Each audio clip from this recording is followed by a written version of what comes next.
Welcome to EconTalk, part of the Library of Economics and Liberty. I'm your host, Russ Roberts of Stanford University's Hoover Institution. Our website is econtalk.org, where you can subscribe, comment on this podcast, and find links and other information related to today's conversation. You'll also find our archives, where you can listen to every episode we've ever done going back to 2006. Our email address is mail@econtalk.org. We'd love to hear from you. Today is August 28th, 2014, and before introducing today's guest, I want to mention that I have a new book coming out. It's now available for pre-order at Amazon. The title is How Adam Smith Can Change Your Life, an Unexpected Guide to Human Nature and Happiness. It's my attempt to apply Smith's theory of moral sentiments to modern life, lessons related to work, parenting, marriage, virtue, and even possibly happiness. Longtime listeners will remember the 6-part series with Dan Klein on the theory of moral sentiments. You can check that out in the archives. And there will be an interview about the book with me coming soon with Mike Munger as interviewer, who I'm sure will grill me mercilessly. Now to today's guest. He is Paul Pfleiderer. He is the C.O.G. Miller Distinguished Professor of Finance at the Graduate School of Business at Stanford University. We're going to be talking about a very interesting paper he's written recently called Chameleons, the Misuse of Theoretical Models in Finance and Economics, a topic that runs through many EconTalk episodes. Paul, welcome to EconTalk. Oh, thank you very, very much for having me. Let's start with the role that assumptions play in the modeling process in economics and finance. You described something called theoretical cherry-picking, an idea I had not heard before, or at least called that, and I thought it was really interesting. What do you mean by the phrase? Well, I'm actually referring in part or hearkening back to the problem that plagues empirical work, which is cherry-picking the data. So if I wanted to show that a particular result might occur, one way that I might disingenuously do it is to cherry-pick the data. In other words, choose the cases that confirm the hypothesis and reject those that don't. There's actually a rather amusing story. I don't know the exact details. I can't remember them. But here at the Stanford Research Institute many years ago, which is not actually affiliated with Stanford now, but at the Institute, they were testing the ability of certain psychics to basically display ESP behavior. And what they did is they gave these psychics a machine that they could actually take home, and the machine would randomly choose something, and then the psychics or the purported psychics would have to guess what it was. And it produced a tape that would show the ones that they had gotten correct and the ones that they hadn't. But what occurred was the psychics or purported psychics could basically take the tape and tear off the misses and keep a big segment of the hits and come back and show that they had this ability. So that's just an example of the problem, which we all know exists in the realm of empirical work. So in theory, in theoretical work, you can potentially do this as well. I make the claim in the paper, which is I make it with a little bit of qualification, that with any set of assumptions, you can produce a particular result. In other words, if you want to produce a particular result, you can choose a set of assumptions that will give rise to that result. Now, that's a little bit too strong. But almost not any result that not so much. Almost any. That's probably right. I think almost any result that doesn't rely on a logical contradiction, you can make a certain set of assumptions that would give rise to that. So we're all, in some sense, aware of that, and we know that there is that power out there. But in theoretical work, what we do, I think, is give a fair amount of latitude to people developing theoretical models, because it's actually quite difficult to come up with a tractable model, and it's certainly impossible to come up with a model that embraces all the things that are going on in the world. We choose a subset of things to model, a subset of forces that we think are important, and we make some assumptions for tractability or to abstract from certain things that we think are not important. And what that gives, of course, is a fair latitude to focus on some things and not put other things in the model, and to put assumptions that we know are probably somewhat contrived but make the model tractable. What that opens the door to, I think, is the ability to start with the idea that I'm going to produce a certain result. I want to show that something's important. I want to show that if you do more of something, something bad will happen or something good will happen.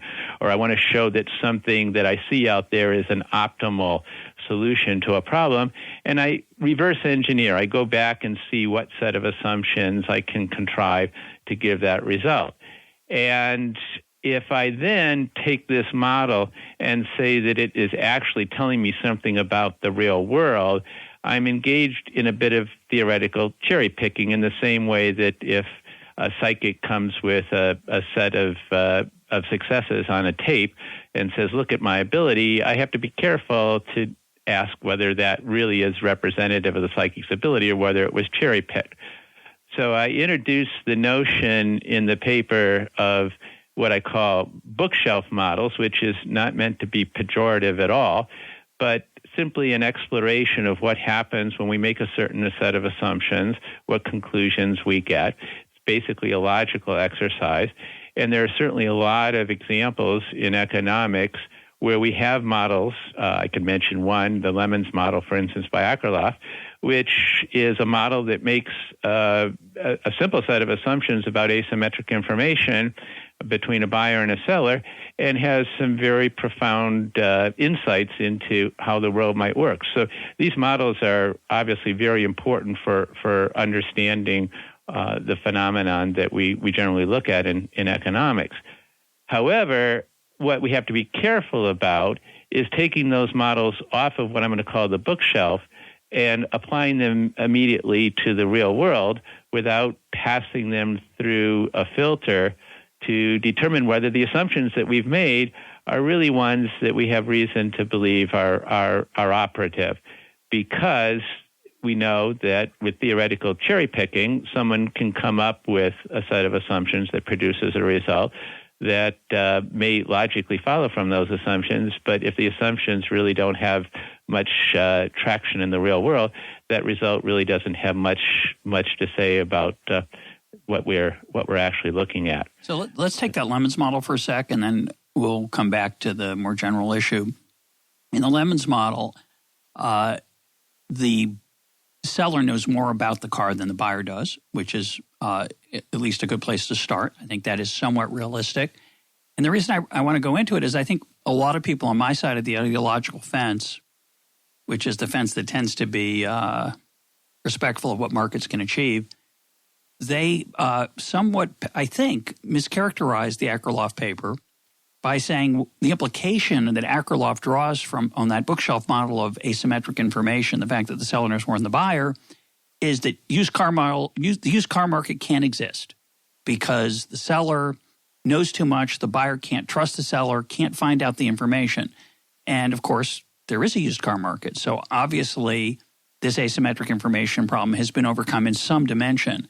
And I think the virtue of bookshelf models, I'll be critical of them later, but I think the virtue of them is that it tells you where to look to understand why, in this particular case, this market does work somewhat well, not perfectly, of course, no market does, but what are the underlying market forces that make that market possible? And obvious examples are people find other sources of information than the seller for the quality of that car, and it allows the buyer to buy the car with some trust. Or warranties are provided sometimes for cars. That's another way that the used car market is sustained.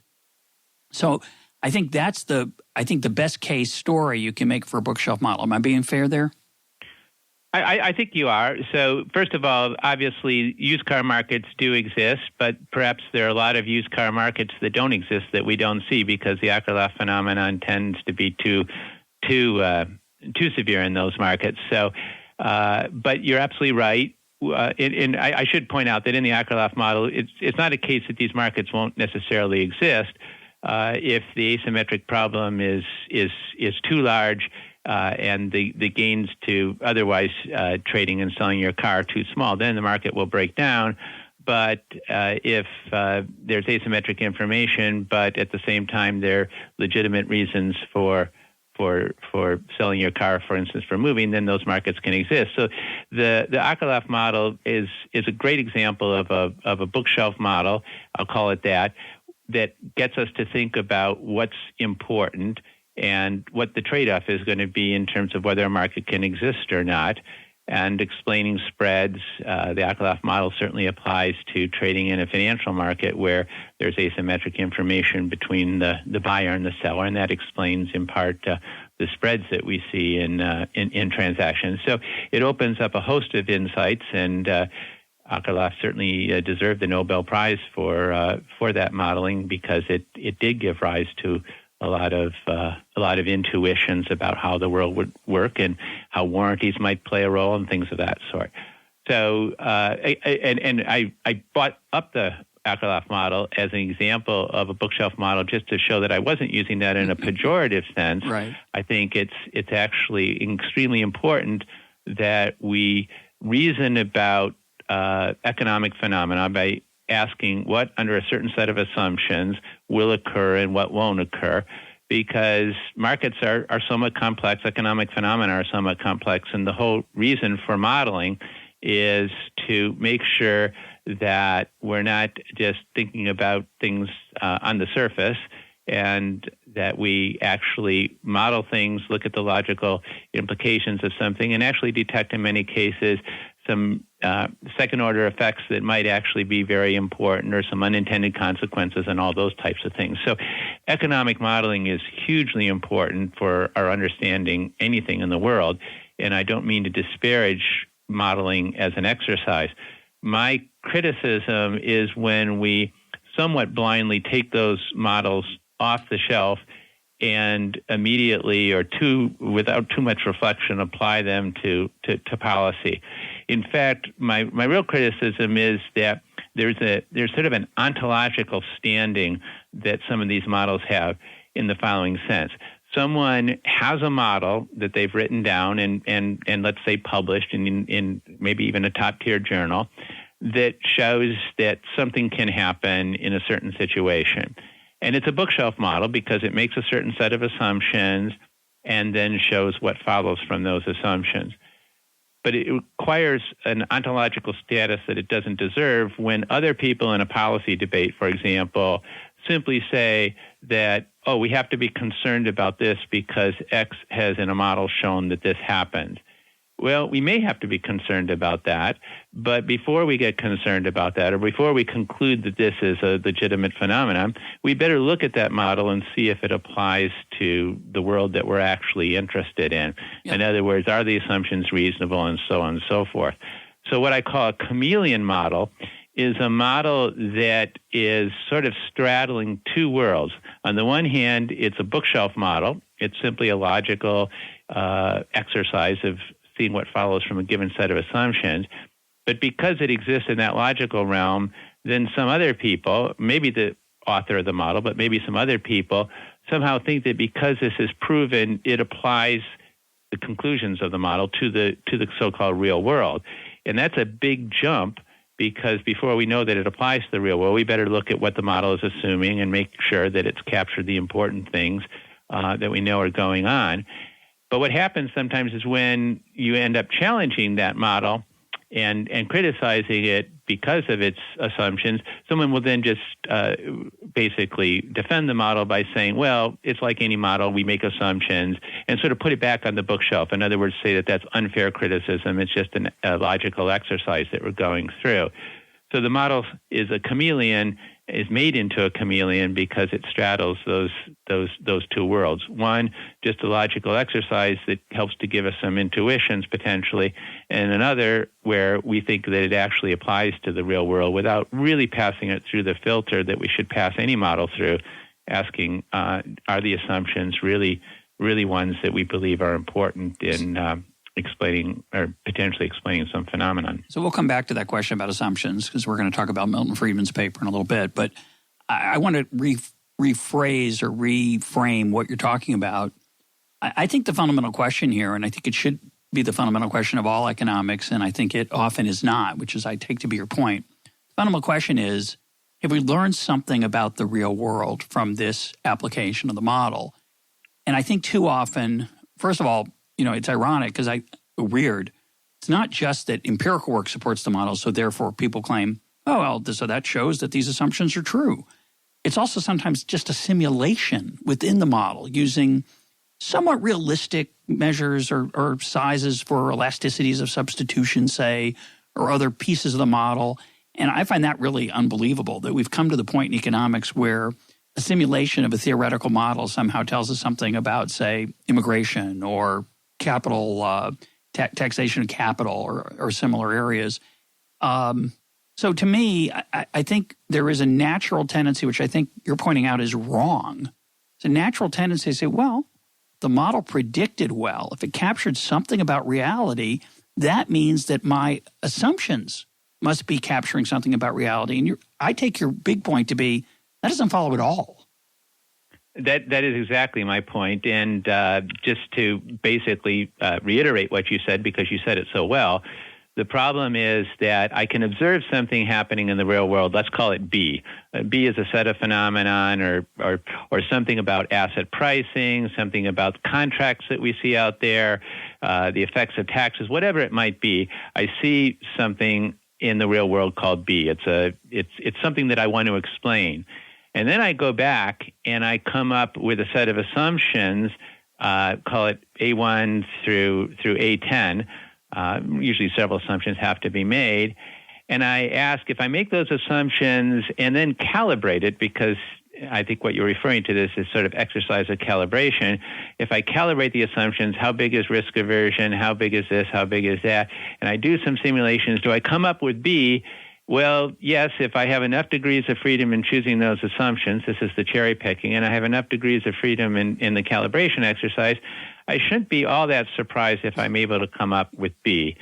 And the problem, of course, is that there's also another set of assumptions, not A1 through A10, but A11 through A22, that if I made those assumptions, or call them A prime, 1 through 10, whatever, a different set of assumptions, if I made those assumptions and calibrated those, I could probably also come somewhat close to explaining B, and this exercise could go on for a fairly long time.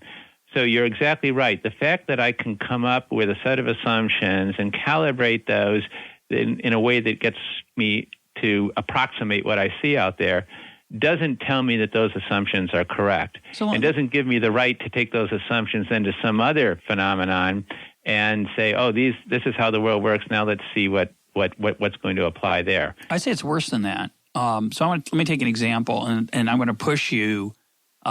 You open your paper defending models. You just about 4 minutes ago defended them again. In general, you're talking now about what you think of as the misuse of modeling. But I think the hard part is I'm going to push you back into a corner.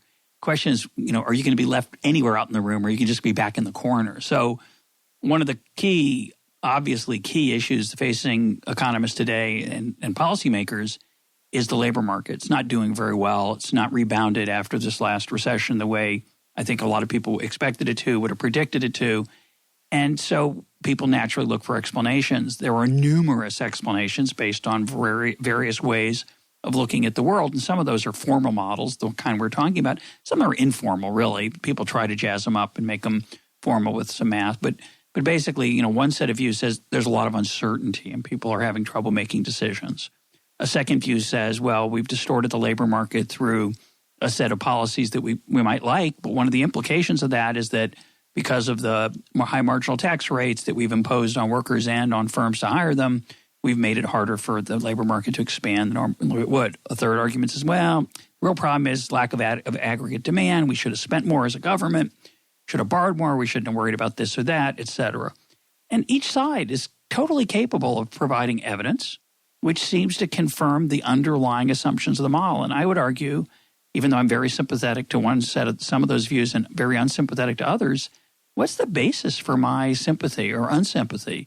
Where's the science in any of that other than cherry-picking both assumptions and empirical evidence? So there's no doubt in my mind that people don't come to these problems with a clean slate, a tabula rasa. We all have our ideological predisposition, probably is a good way of putting it, and people, I think, then gravitate toward certain explanations. And indeed, what one can do, I think, is look at this one-time event, because this particular event is similar perhaps to what happened in the Great Depression, but very different in many other ways, and try to figure out what is operative here and try to calibrate things. But invariably, you're making a certain set of assumptions, probably ignoring other things. And again, I think it's exactly right that with a certain set of assumptions, you can come up with a result. With another set of assumptions, you can probably come up with the same result. And given how difficult it is to empirically test these things, we've only got one financial crisis of this particular sort. There are other ones that are maybe a little bit similar, but laws were different. All kinds of things were different. We don't really have the latitude to decide these things definitively. And I guess that makes some people say economics can't be the science that obviously some of the other sciences can be, when you can do experiments in very controlled environments and have treatment effects and hold other things constant. The one promising aspect of empirical work these days is that empiricists have gotten pretty good at looking for natural experiments and looking for cases where we can perhaps detect the directional causality. But I think it's well understood there that those natural experiments are oftentimes few and far between and not always directed at the big questions. So I've heard some colleagues of mine lament that some of the literature, the empirical literature on natural experiments, is driven not so much by looking at the important questions that we want to answer and then looking around for a natural experiment, because a lot of times we can't find one, but rather seeing some natural experiment that occurs and then doing the analysis. A publishing opportunity. Exactly. But I think that's a little bit too cynical. I think that our search for natural experiments to try to determine, when we look at, for instance, a state boundary where the law is different on one side of the state boundary than the other, and it's pretty much to be taken as exogenous, perhaps whether one is living on one side of the state boundary or the other, because one didn't locate there because of the law, we can conclude some things there. But obviously, if you look at the current debate, the natural experiments haven't decided in favor of any particular view of what's causing the situation we're in now, with labor markets being where they are, and people can hold to various weightings of how much it's due to lack of demand, government policy, structural problems that still haven't been ironed out. Technology, we didn't mention that one. Yeah, exactly. So let me take some of those natural experiments, of course, are very creative. People do some interesting work. A lot of times they have a different kind of theoretical cherry picking. It's a specification cherry picking problem and how the empirical work's carried out about those assumptions. But let me take a natural experiment that took place after World War II, which was the collapse of the size of government spending in the aftermath of the war, which Paul Samuelson in 1943 had written. It seemed reasonable at the time that if the war ended and government spending fell dramatically as it did, we would be engulfed in a major depression. A lot of other Keynesians were worried about that, but as we all know, very little happened to prevent that. The government spending fell, I think, by about 60%, and there was no recession. Certainly not the worst depression. Samuelson had said it'd be the worst depression of American history. There was a recession a year or two after, about a year and a half, 2 years after the war ended, but it doesn't appear to be related to the drop in government spending. So what's fascinating to me is that you'd think that failure to predict that correctly would have led people to reassess their understanding of the underlying assumptions. It did, as far as I can tell, very little changed. The Keynesians found reasons to explain why they didn't change their views and why that experiment was not really decisive, and just extremely hard, it seems to me, in empirical work in economics, maybe impossible, to disconfirm, to disprove, to reject a theory the way it is in the physical sciences. And to me, it seems we shouldn't be doing that. It just seems, I know that's what people want from us, but we don't really, I don't think, necessarily advance any knowledge by the way we talk about these issues. I do have to agree with you there. In a world where we're learning from data, we would start with with some priors. Now, it's an interesting question why we might start with different priors, but perhaps if we were all born into the same situation and had the same configuration in our minds, we would have the same priors. And then we see data, and we update those priors to a posterior. And you're certainly right that after an event that seems to contradict, and I think there are examples that all sides can give here of some prediction that was made where it wasn't actually borne out.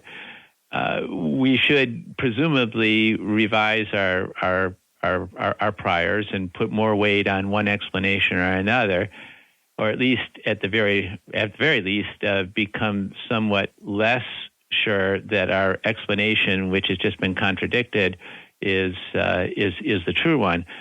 But I think here's where you have the great creativity that we can have with assumptions. We can go back and explain, if our prior is strong enough, that our original explanation, be it Keynesian or non-Keynesian or whatever it is, if our prior on that was strong enough, then we can go back and explain why something didn't occur that we might have predicted because something else was operative, put in another assumption, and tweak the model, if you will, to produce the result that we actually observed. So that, I think, most people that would talk about the scientific method would say is not playing fair. The only defense of that, I would suppose, is that the world is so complex that what we do need to look at, perhaps, when something happens that is not conforming to our models, perhaps there's something important at play that we overlooked, and our overall model may still be correct, but we've missed something important. So I suppose in the case of what you're talking about with demand being not diminished after World War II ended, the obvious answer that people can give is, well, there was all this pent-up consumer demand because people hadn't been able to consume during the war, and that was unleashed. And to a certain extent, of course, we see that people started buying television sets and cars and all kinds of other things. Family formation went up. There was the baby boom of which cohort I'm a member. But the exercise is one that's dissatisfying if our view of the world is one that we'll never reject because we can always come up with a mitigating factor or some tweak to the model that preserves our most cherished assumptions. Yeah, the problem is, of course, that no one anticipated. It's bizarre that no one anticipated the pent-up demand. It should have been part of the model in theory, and now as you say, people then put that in. But the question then is, if you do that every time there's a large natural experiment, one should start to question one's beliefs. I want to come back to something you said a minute ago because I think it's really a nice way to think about it. When Ricardo Reich was on this program a few years ago, he argued that we'd kind of mastered monetary economics, but fiscal theory and stuff we still didn't quite understand.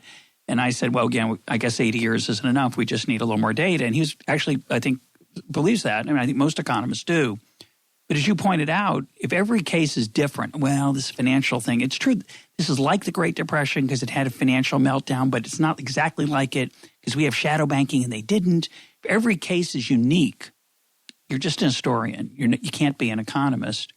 If we really need 30 more great recessions like the one we just had in 2008, some people could be optimistic and say, well, then we'll have enough data. Then we'll be able to say, well, in these kinds, we can predict what's going to happen, say, to the labor market. But I think that's really, I think that's unrealistic.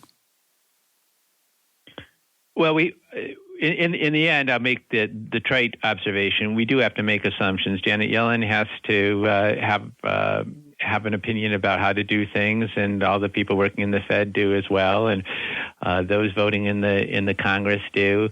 The IMF, the ECB, everyone is in a position where they have to take a stand. There's a decision to be made, maybe not at the end of the day, but perhaps at the end of the week or the end of the month. So I think my emphasis here is on what I would call critical analytical thinking. We have a course here at the Graduate School of Business called Critical Analytical Thinking that all of our MBA students are required to take, which is to approach any issue of this sort with a healthy dose of skepticism, make sure that the arguments are logical, and make sure that one is asking every chance you get, where's the evidence for that? If an assumption is, or a premise of an argument is not well supported, observe that it's not well supported, and if it's key to the argument, realize that your argument is not well supported. That discipline, no doubt, at least maybe this is just a belief of mine and others, that discipline one would hope, let's put it that way, is going to lead to better decision making in the end. But of course, the discouraging thing is we have very bright people who have access, presumably, to the same data, who come to radically different decisions. And the hope would be that put those very bright people in the room, and rather than shouting at each other, let's have a discussion. What's the evidence that supports your position? What's the evidence that supports mine? What's missing here? Go through a critical process. Perhaps at the end of the day or end of the weekend or month, we're a little bit better off in making a decision. Well, I want to come back to Jenny Yellen. I want to come back to your Jenny Yellen example. Because if we had private money, for example, she wouldn't have to make those decisions. Or if we had a monetary rule of a constant monetary growth, her decision-making power would be much narrower. But I think the more important point in the real situation we're in now is one that I think comes out of your paper, and maybe you want to hedge it a bit, which is it's not so much that, well, she has to do something and she's got to use the best available evidence. It's the sociological tendency of our profession to endow what we do with more scientific merit than I think it deserves. So it's not so much that, well, of course she's got to make a decision and she does the best she can, but to pretend it's somewhat scientific, which I think she has to do, she tends to do, she has the incentive to do, is the problem, because it gives it a grandeur it doesn't deserve. I agree with that, but, and there's a comma there, and then the word but. I think we have to be careful that we don't go to another extreme. So I completely agree that we know less in terms of what we can conclude from evidence, the fact that there are lots of models that produce the same results. So as a logical proposition, we can't necessarily simply use logic to eliminate 9 out of the 10 models and look, oh, here's the surviving model. The others are illogical. Here's the one that works. No, all 10 of those models are logical, and yet they have very different implications. So we've got a limited ability to do that. We've got a limited ability to use evidence. The world, unlike the world of chemistry and physics, is the world of economics, unlike the world of chemistry and physics, is highly non-stationary. The laws change. Unlike molecules or electrons, people actually think. They read what even economists are saying, and they react. So if economists say people are probably doing this, and it's going to lead to this, maybe some people read that, and then they don't act that way. They act a different way. So we've got a much more difficult problem than what the chemist and the physicists have, even though they've got a hugely difficult problem as well, no doubt. But if we go to the other extreme and say that modeling and logical thinking and particularly use of evidence is not going to get us anywhere, then I think we're just left with a complete shouting match where anything goes. I think we need to try to incorporate as much of the scientific discipline into our thinking as we can, but at the same time recognize that gets us somewhere down the road, but it doesn't get us all the way, that we can't pretend to know more than what we know. And so here's where I completely agree with you.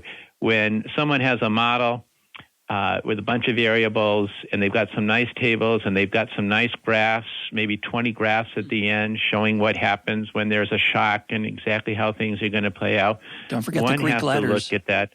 Oh, Greek letters are very important. You're absolutely right. One has to look at that and realize what's behind that enterprise.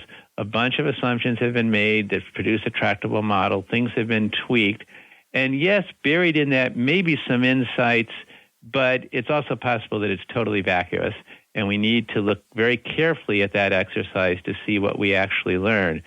But it does have the patina of scientific truth behind it, especially when it's looked at by laypersons, and it carries, therefore, more than what it should in the debate, and that's where I'm coming in, and it sounds like you're in complete agreement with that as well. Yeah, I want to give you an example from finance because I think it's fascinating. A lot of people blame value at risk, VAR models, for some of the risk-taking that firms took during the crisis. Let's put that aside for the moment, whether that was crucial or tangential or whatever, but certainly firms did use this model. And Nassim Taleb has criticized the use of that model, saying it's very inapplicable. And when I talk to people in the profession about it, they tend to say things like, well, of course we know it's not perfect. We know it's based on these unrealistic assumptions about the distribution of returns, say. We know it's prone to black swans. We knew that all along. But you have to use something. And isn't some information better than nothing? My worry, and it's the same with Janet Yellen, is that after a while you kind of forget. It's a human problem. It's just a human failing. You tend to overestimate, maybe it's the Greek letters, but you overestimate the value of that information, and you tend to forget the fact that it's, quote, just a model. Do you think that's true? I think that's true, but I would emphasize something else. So if I'm sitting up here in my office as I am looking out the window and I see someone doing something out there and I want to ask what's their risk, it might be that a value of risk calculation is a good measure to look at how risky whatever their activity is. I'm speaking somewhat metaphorically here. But as soon as I go to a different situation where I'm telling that individual who has an incentive to take risk, I'm telling him, here's how I'm going to measure your risk. Yeah. Here's the benchmark I'm going to use. Then I'm in much greater difficulty because, as we know, many of these things can be gamed. And I think that a lot of our regulation is of that sort, where we like to have models, risk weights and capital requirements, value at risk, model risk, various models that are used to measure risk.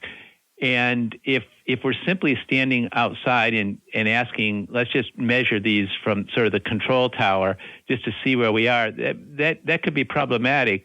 But it's much more problematic when we tell people who have incentives to take risk or have incentives to deviate from what we would like them to do, here's how we're going to measure you.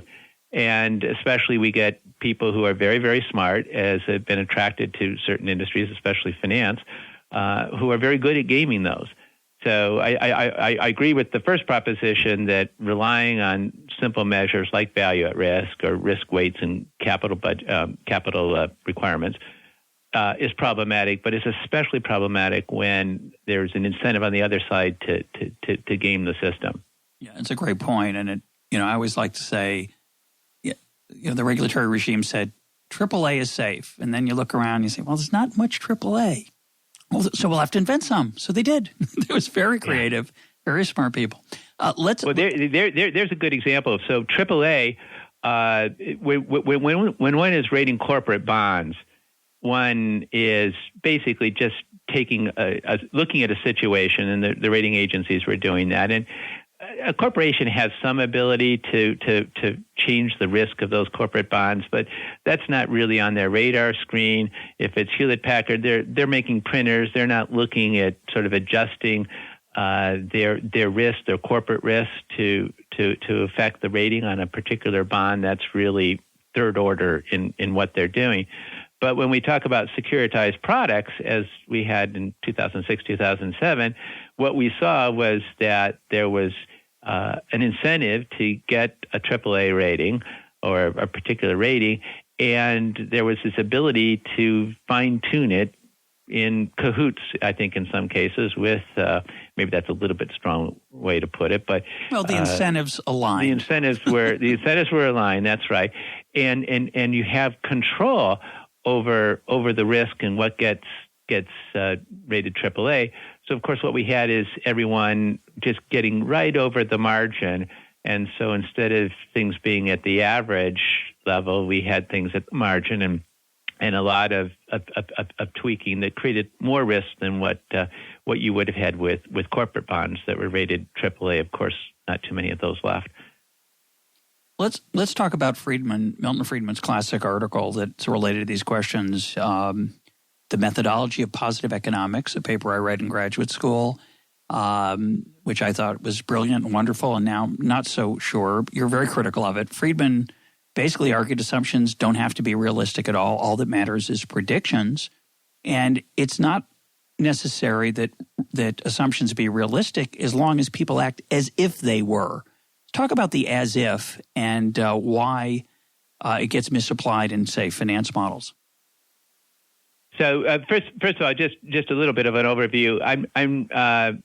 Milton Friedman's article has, I think, one of the most cited articles in the realm of sort of philosophy of economics, which is actually a field. And so I'm not going to pretend to be an expert on that subject. It's certainly not what I've devoted my career to. And there are people out there that have parsed the instrumentalism or whatever it is that they attribute to Milton Friedman very carefully, and lots of ink has been spilled over that. My discussion of that article was simply to say that his reasoning doesn't allow or shouldn't be used to allow chameleons to exist. In other words, it shouldn't be the case that one can simply say, oh, you're criticizing the application of a model to a policy question on the basis of its assumptions not really having any traction or any intersection with the real world. You can't do that because Milton Friedman said we don't judge models by their assumptions, but rather just by their predictions. It's that line of reasoning, or which I consider false reasoning, that I'm actually questioning. But in terms of the as-if argument, I've been disturbed about this for a long time, and at least in its use in finance and more generally in economics. So Milton Friedman introduced the as-if argument when he talked about a pool player, a billiard player, who is perhaps someone who dropped out of high school, doesn't know anything about geometry or physics, but is an expert pool player. We can't assume that he or she is solving complex problems in the dynamics of billiard balls or even the geometry of the pool table. But we could nevertheless predict what the pool player is doing when if we used those laws of the dynamics of the physics of a billiard ball plus the geometry of the table. If we assume that the billiard player was solving those equations and solving the geometry, then we could predict what the billiard player was doing. And indeed, that's right. But then it's important to ask. It's a very clever example, isn't it? It is a very clever example. How clever it is. Go ahead. It is a very clever example. But there's something very specific about this example. I asked one of my colleagues here who actually is someone who plays pool semi-professionally, how many shots he thought he took in an hour, and just in terms of practicing. And he said probably somewhere between 60 and 100. So if we take the notion that someone becomes an expert after 10,000 hours of practice, then a pool player has probably taken upwards of perhaps 1 million shots. And it's all in a very structured environment. I'm shooting the ball. I get instantaneous feedback, or almost instantaneous feedback, as to whether I hit that ball correctly. Did the cue ball send this other ball into the pocket or not? And this is true for all kinds of things. If you think about a baseball player running and catching a fly ball, it's really quite an amazing feat when someone runs and they end up precisely where they need to be when that ball is falling. And the problem that they're actually solving in their head in some way to run to where that ball is going to land and to be able to make the catch, something we see every day if you watch Major League Baseball, is really quite incredible. But again, that's something that happened because they played the game probably since they were in Little League, and they get this continuous feedback. If you don't run in the right direction, you're going to miss the ball. So we take that as if argument, which I think works in billiards, in my other example here of baseball, because of the repetitive nature of the game that's being played and the very quick feedback you get, whether you succeeded or not. And then we look at another realm, like, and I use in the paper the example of capital structure decisions that are made by firms, although I could have used all kinds of examples. But capital structure is one area that's studied a lot in finance. How does a firm determine when to change its capital structure? Or actually, initially, what its capital structure should be? How much debt, how much equity, what type of debt? And the problem that we have is that we see firms that are very similarly situated in the same industry, similar risk, whatever, having very different capital structures and evolving in different ways. And we realize that there's no simple explanation for it. So some of the models that we find in the literature, and I actually have the equations from one of them in my paper, involve solving incredibly complex dynamic programming problems that the researchers themselves who put these papers together takes them, no doubt, several months and a lot of numerical work and programming to actually solve. Now, no problem, perhaps CFOs and those that are making these decisions are exactly like the billiard player. They can't solve these complicated dynamic programming problems, no doubt, but somehow they've learned to do it.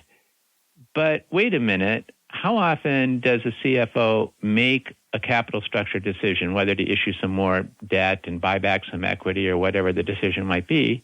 Not all that often, certainly not 1,000,000 times as an expert pool player would. And what is the immediate feedback that you get? In the case of the pool player, you see whether the ball went into the pocket or not. But in the case of the CFO, you change your capital structure, and do you see whether that's a good thing? Well, maybe there's a stock price reaction, but that assumes that the stock market can figure out whether that was the right thing or not, and they're solving these complicated equations. Or maybe you wait and then you see if you avoided bankruptcy, but you only get a few draws here. You don't get that continuous or almost continuous feedback. So the as-if argument is being applied in a lot of places in economics when you really have to step back and ask, wait a minute, are these situations like the pool player or the baseball player where someone's getting repeated feedback in a very structured environment? Or are these cases where someone's solving a very complicated problem in an economic environment that we don't even know how to model?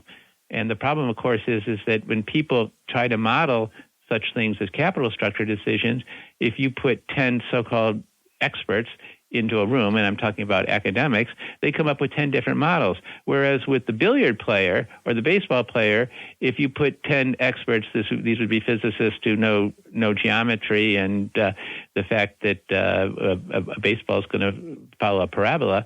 If you put them in a room, they would come up pretty much the same model of exactly how the baseball player is going to run or exactly how the pool player is going to shoot the shot. So I think the as-if argument certainly applies in some cases, but in a lot of cases where it's applied, it's just wishful thinking. We're going to solve these complicated problems because it actually is sort of fun to do as researchers, and it gives us some credibility that we're able to solve these complicated models. But asking if these really apply to the real world and people are actually able to make decisions in that way, I think doesn't pass the smell test. Well, I agree with you, and I think I never thought about this before, but if we think about the baseball problem, nobody teaches a child to catch a fly ball by saying, well, just try to take a stab at where you think it's going to land, just head toward it. And in fact, I think because that's certainly not how Major League center fielders go after a ball. What I'm told is people have actually tried to study eye movement and other things, and they make these subtle, small adjustments, just like a football player is doing the same thing for a pass. They make small, subtle adjustments in a very much trial and error way to get toward that ball. They have to start in the right direction, obviously. There's a certain intuition or gift. But nobody is solving a differential or a programming problem or any of these things, these complicated problems that we under the as-if hypothesis. Now, Friedman would answer, I think. He'd say, well, I agree with you. Of course, it's true that the CFOs don't really solve the differential equations. And it's true that we don't really understand how they make the decisions, but it's as if they do. And I think the real challenge here is that because we don't observe the full set of variables, because we really can't model, including things like what the CFO had for breakfast and the fight that the CFO got in with her husband the night before, because we don't have all the variables and the information, this is a very Hayekian point, obviously, then it's not just that, well, we don't really capture exactly what's going on. We miscapture it, and especially when those underlying variables change in systematic ways. And if we don't, again, I think the lesson here is clearly humility. I completely agree. And I think we get into this situation in part because of the following.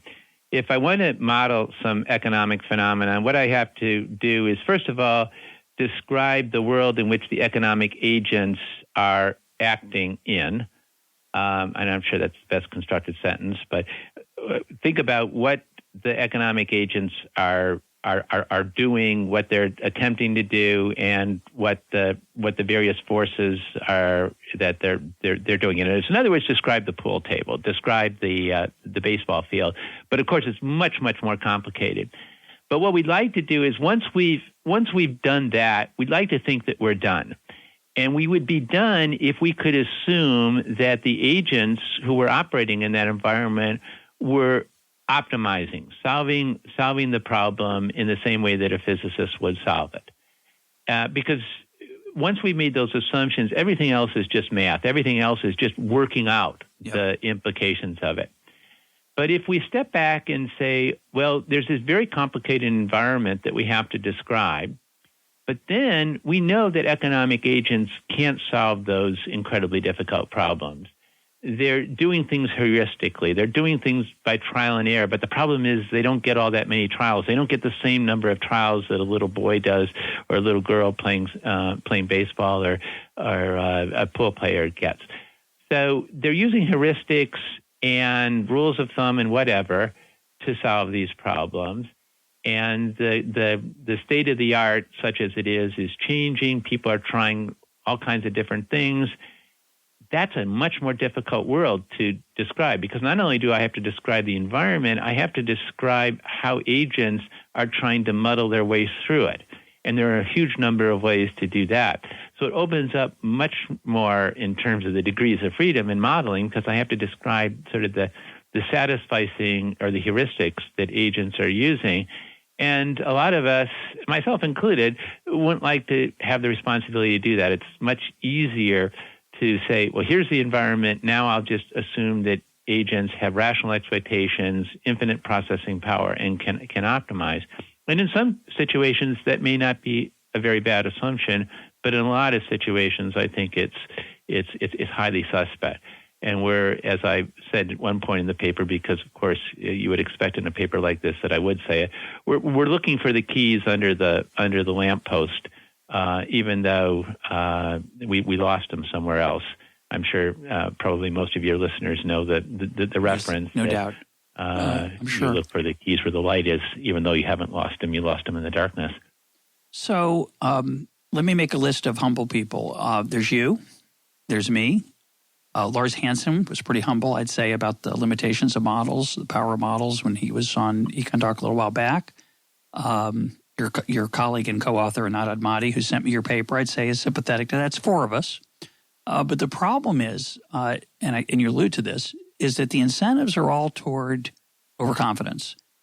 So two questions. One, what kind of reaction have you gotten to your paper from your fellow economists? And two, what do you think might be done to head us in a more humble direction, besides encouraging people to listen to EconTalk, which I'm in favor of? And I would be as well. So let's establish that.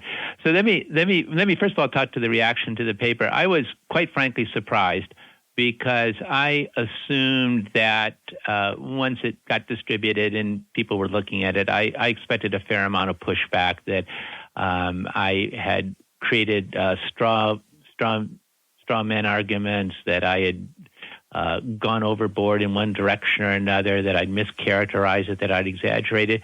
And I can tell you that I haven't heard any of that. Now, people may be thinking that, but they haven't communicated that directly to me. all of the communications, and I don't have to say almost all the communications I've got are from people who basically are in agreement with the major propositions that I put forward, or very sympathetic to the arguments I made. And that really surprised me. Now, of course, I know that there could be huge selection bias here, that those who didn't agree just chose to ignore it. Maybe. But in some sense, if I know that in our profession, and among academics in general, if someone disagrees and they've got a good argument to make, they usually step up and make that argument.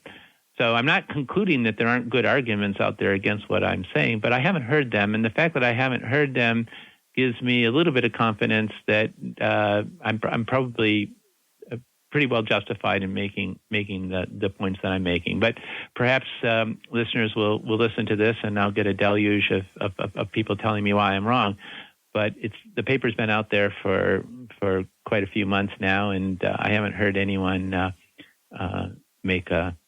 So let me give you an analogy. The emperor is walking down the street. He doesn't have any clothes on, and we, his subjects, are cheering him wildly and telling him how beautiful his outfit is. We go back home, and I'm mowing my lawn, and I see you over the fence mowing yours, and you say, "Boy, the emperor looked pretty naked today." And you'd say, "Yeah, I think he was totally naked. I don't think he had any clothes on." And the next day, we're back on the street waving our banners and flags and cheering him. So I suspect that on the privately and intellectually, we all agree with what you said, or a lot of people do. It's really hard to act that way, though, because the reward structure doesn't tend in that direction. I think that is the issue. You mentioned that those that have the confidence and perhaps don't have the necessary humility here have the confidence to say that their model and their calibrations really tell us something. They're going to be probably given more credit than what they deserve. People want answers, and if someone can come up with an answer, especially if it seems scientific, people are going to be willing to listen to it. I also feel for those who are going through PhD programs in economics in general, and maybe finance specifically, because we have a huge premium that we put on the ability to develop fairly complicated models and solve them. And again, I think this is a very important activity that can give us insights. But what is important, I think, among researchers, especially as they become mature researchers, is to sort of step back from that enterprise and be a little bit more forthcoming about the limitations of these models and their inability in many ways to speak to various policy concerns, or how we have to use them somewhat judiciously when we do that. So there's a lack of humility perhaps among some who do this, but I think what really is the problem is there's a collective lack of humility, that somehow the economics enterprise is one that doesn't in aggregate quite have the humility that it should in terms of what we can say about the world and what we can't. But I'm going to put another comment, a but there. I don't see any alternative to the activities that we're engaged in. In other words, trying to formulate models that make sense and are well-grounded, and doing empirical work and trying to find natural experiments to learn as much as we can about the world. So I don't want to be anti-scientific here at all.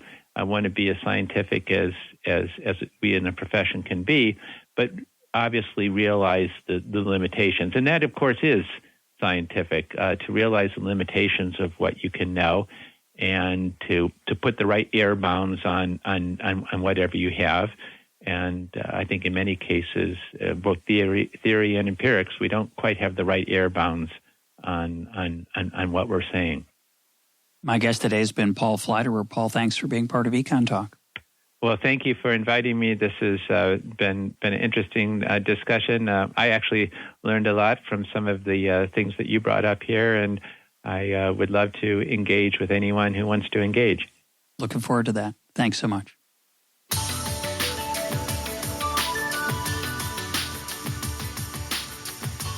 This is EconTalk, part of the Library of Economics and Liberty. For more EconTalk, go to econtalk.org, where you can also comment on today's podcast and find links and readings related to today's conversation. The sound engineer for EconTalk is Rich Goyette. I'm your host, Russ Roberts. Thanks for listening. Talk to you on Monday.